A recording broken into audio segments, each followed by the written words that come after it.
Oh, je suis essoufflé, mais je suis assoiffé. Fait que je vais prendre une bonne gorgée d'eau, puis après ça, je vais essayer de battre mon adversaire trop fort pour moi. Aujourd'hui, on parle de l'hydratation.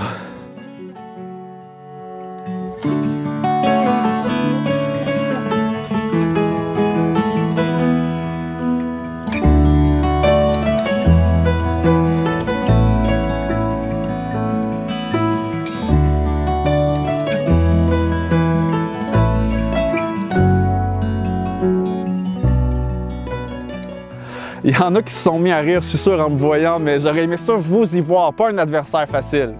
Aujourd'hui, on parle de l'hydratation, puis tout le monde le sait, il faut être hydraté, c'est important, on entend ça souvent justement, mais ça soulève des questions. Première des choses, c'est quoi ça veut dire être hydraté et déshydraté? Puis ensuite, qu'est-ce qu'il faut boire, puis quelle quantité? Ce sont d'excellentes questions, puis c'est de ça que j'aimerais vous parler justement à l'instant.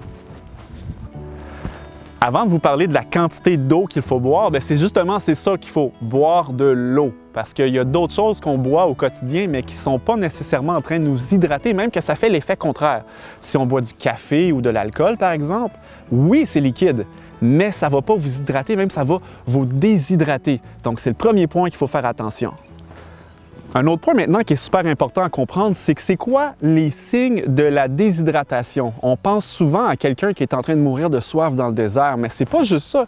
Il y a d'autres signes qui sont un peu plus subtils. Et puis là, on parle d'anxiété et de dépression. Puis le premier, justement, c'est avoir l'esprit embrouillé puis la fatigue. Ça, c'est un symptôme. Les neurones, ils ont besoin d'avoir suffisamment d'eau pour pouvoir faire des bonnes synapses, qu'on appelle, communiquer entre elles d'une manière très efficace. Maintenant, il y a d'autres symptômes faciles à observer. C'est notre urine. Si elle est foncée ou si on n'est pas allé uriner à l'intérieur d'un espace de 4 heures, c'est probablement parce qu'on ne boit pas assez d'eau. Et puis aussi, on peut regarder notre peau. Si elle est beaucoup élastique ou pas vraiment, ça peut nous donner un autre indice de savoir est-ce que je suis déshydraté? Puis évidemment, si vous avez la bouche pâteuse et que vous avez soif, ça devrait être votre premier signe. Ou même non, pas votre premier signe, parce que si on est rendu à avoir la bouche pâteuse, il est trop tard. Il aurait fallu boire avant. Maintenant, la quantité. Tout le monde a sa petite idée. Ah, moi, je le sais, il faut boire 3-4 verres d'eau le matin en se levant ou il faut en boire 8 dans notre journée.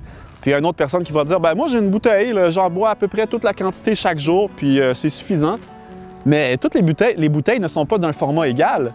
Alors, est-ce que moi, ma bouteille, elle est suffisamment grosse? Est-ce que moi, mes verres sont suffisamment grands? Est-ce que j'en bois assez? C'est toutes des questions qui sont importantes à se poser quand même.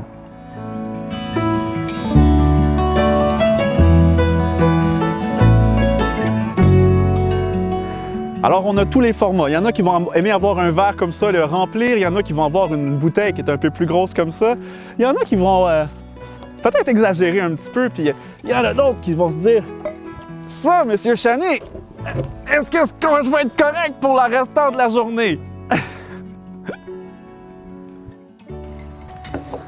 Bon, il ne faut rien exagérer quand même. L'important, c'est pas la grosseur de notre verre ou de notre bouteille, c'est la quantité qu'on va boire par jour. Puis je vais vous expliquer comment le calculer. Alors, sortez donc une petite calculatrice, ça va être bien utile. Si vous connaissez votre poids en livres, vous prenez votre poids et vous le divisez en 2. Ça va vous donner la quantité en onces d'eau qu'il faudrait boire à chaque jour. Bon, c'est quoi une once? On va sortir les tasses à mesurer dans la cuisine et puis on va vérifier là-dessus. Assez simple. Si vous connaissez votre poids en kilos maintenant, vous allez prendre votre poids en kilos, vous allez multiplier par 30 et ça va vous donner le nombre de millilitres qu'il faut boire à l'intérieur de votre journée. Alors, un exemple bien simple. Si je pèse 100 livres, je divise par 2, ça me donne 50 onces d'eau qu'il faudrait que je boive dans ma journée. Plutôt simple. Maintenant, si je pèse 50 kilos, je multiplie par 30 millilitres, ça me donne 1500 millilitres que je devrais boire durant ma journée.